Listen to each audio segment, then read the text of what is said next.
అందరూ ఊహించినట్టుగానే ఉప ఎన్నికల తరువాత వైఎస్ఆర్ కాంగ్రెస్ లోకి భారీ వలసలు మొదలయ్యాయి.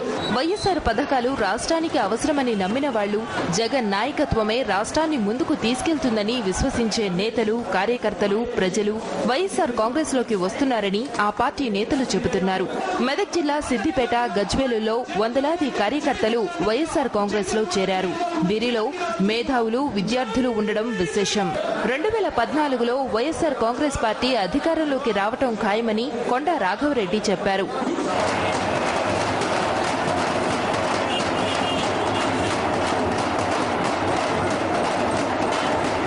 కర్నూలు జిల్లా కల్లూరు మండలం బస్తిపాడులో పార్టీలకు అతీతంగా తరలివచ్చి వైఎస్ఆర్ కాంగ్రెస్ పార్టీలో చేరారు. పాణ్యం ఇన్ఛార్జ్ గౌరు చరిత ఆధ్వర్యంలో వేలాది మంది వైఎస్ఆర్ కాంగ్రెస్ కు జై కొట్టారు.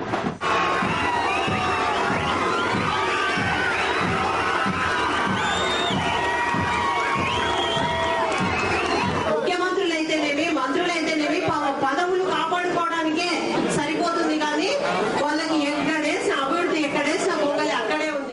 విజయనగరం జిల్లాలో వైఎస్ఆర్ కాంగ్రెస్ పార్టీకి రోజు రోజుకు ప్రజాదరణ పెరుగుతోంది.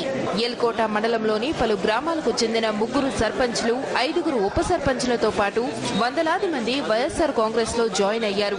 వైఎస్ఆర్ కాంగ్రెస్ పార్టీ నేత పెనుమత్స సాంబశివరాజు పార్టీ కండువాలు వేసి ఆహ్వానించారు. రాష్ట్రంలో జగన్ ప్రభంజనాన్ని ఎవరూ ఆపలేరని ఆయన అన్నారు. ఇంతమంది కార్యకర్తలు వస్తామని నాకు ముందుగా తెలుసుంటే నేనే మీ గ్రామానికి వచ్చి అక్కడ సభ ఏర్పాటు సభలో అందరినీ జాయిన్ చేసుకోవడం జరిగేది. కానీ మీరందరూ కూడా ఎంతో శ్రమ తీసుకుని ఈరోజు ఇక్కడికి వచ్చి వైఎస్ఆర్ పార్టీ చేరినందుకు నేను ధన్యవాదాలు తెలుపుతున్నాను. వైఎస్ఆర్ కాంగ్రెస్ లోకి రావడానికి చాలా మంది తమను సంప్రదిస్తున్నట్టు వైఎస్ఆర్ కాంగ్రెస్ పార్టీ నేతలు తెలిపారు.